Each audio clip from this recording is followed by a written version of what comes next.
Hi, I'm Amy with Cincy Chic, and I'm here with Steve Geddes with Local 127, and your official title is the Executive Chef Director. So that head dishwasher and pot washer as well. Hey, I understand. I'm a business owner, and you got to wear all the hats. But so Local 127, it's kind of a really new concept, and it's unique to Cincinnati. And can you tell us a little bit more about it? Well, I would say it's unique in the sense that we've kind of lost contact with our food chain over the last 100 years, but it's really more of a natural way of eating, connecting with the farmers, searching the area for the best ingredients in season, and try to handle them with respect to bring out the maximum flavor of what those ingredients offer. It's a very seasonal way of cooking. For instance, the ingredients just arrived over the last week.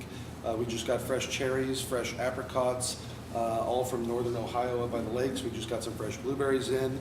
The cauliflowers and that started coming in.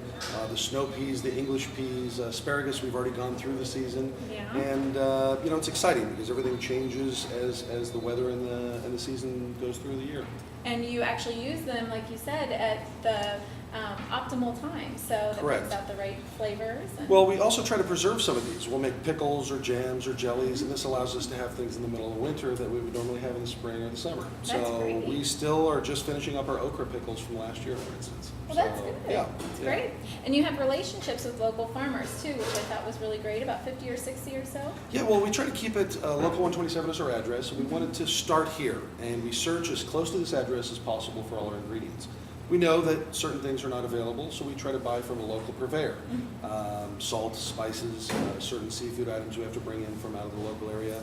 We'll focus on a local, family-owned Ohio or Kentucky or Indiana purveyor that keeps it as local as possible. So it's about the economy as well. Great. Well, and I think Cincinnati's such a big, small town that I think people really can appreciate that now that they know it. So. Well, it's great, and this area seems to be really connected. The farmers have this intuitiveness of what's going on with our food chain right now, and they're very excited to grow new things, and they really want to connect with the chefs and the consumers and give them better food. They're very excited about growing good ingredients and seeing them make it to the table. So we get phone calls every week of new people that are trying to search us out as much as we're trying to search them out.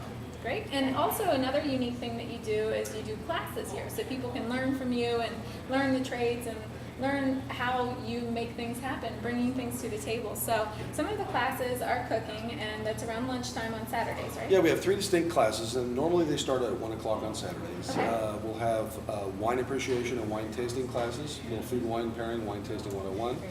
We'll have cooking classes that'll have the basics of cooking and specialty classes. Those will include a luncheon afterwards that include the dish that we prepared for that night or that day.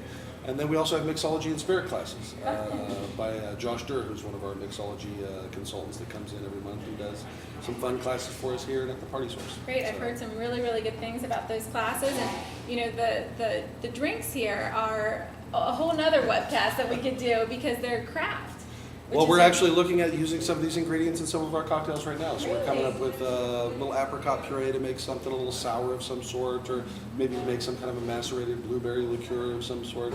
So we're always looking at the food and how it can be utilized both in spirits, drinks, or just as a dish on the restaurant. Well, I volunteer myself. If you need a taste tester, I'm more than willing to do that. We always need goodies. We always need testers. All right. Come on by anytime. Well, great. Well, it's been really neat learning more about this and learning about the connections that you have with all the local farmers and with all of the produce, and it's just really, really neat to learn kind of the behind the scenes. I've heard about the new restaurant and how it's been revamped. And now we learn the behind the scenes, so it's been it's really exciting. fun. It's been a great entry into the valley here, and the farmers and the guests have been very welcoming, and it's really, really awesome to be here working with such incredible bounty. Yeah, So. and you can learn more. And actually, the best place to learn more about the cooking classes and all the updates that they have is on Facebook. So just search Local 127 on Facebook, and you can find them. We have a great website too, mylocal127.com. Correct. That is correct. Well, Salud. thank you, Steve. Thanks Salud. for coming by. No problem. Salud. Santé.